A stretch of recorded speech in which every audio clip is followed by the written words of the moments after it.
po yun, nagpile up po lahat ng bill sa bahay hanggang sa hindi na mabayaran. Ito naman po si Mami, hindi alam kung anong gagawin. Kaya kahit hindi niya po alam, kayo na po yung naisipan ko lapitan. Nga mo sinasabi ko eh. Yan ang napala niya sa maagang pag-aasawa niya. Diba? Sige. Wala na tayong magawa dyan, Fernando. Nakarma ang anak natin. Sa Bible yan eh. If you do not honor your father and mother, ganyan ang mangyayari sa'yo. But nag-iisa siyang anak natin, Fernando. Dapat lang tulungan natin siya, lalo na ngayon, nalugmok siya.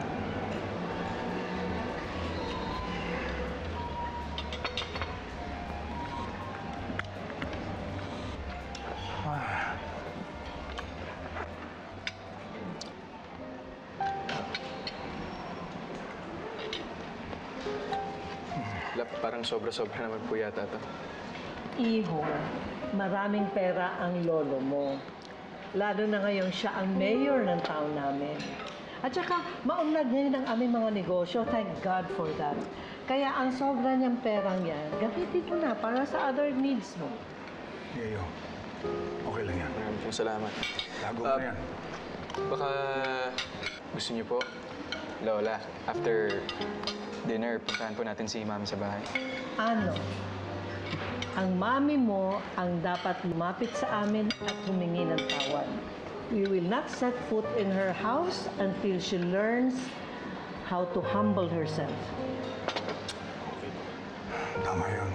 Hindi porke anak namin siya, kami pa ang magpapakumbaba sa kanya.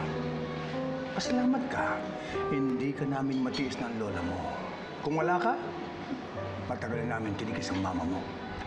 Ang ayok lang kasi sa tao, yung mga taong ayaw sumunod sa gusto ko. Yung bang ma-pride. At kinakalaban pa ako. Iho, tandaan mo to. Wala pang taong kumalaban sa akin na nagtagumpay. Tandaan mo yun. Kaya sabihin mo sa mama mo, hindi niya kami kaya ng lola mo.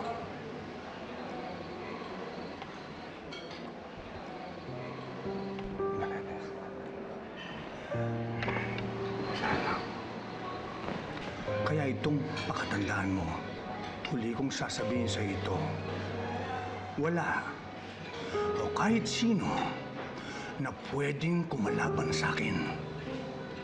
Tandaan mo yan. Okay? Opo, Lola. Tama na, Fernando. Kumain na lang tayo. Sige na. Ikaw, kain ka na. Ito, nadala na naman ako.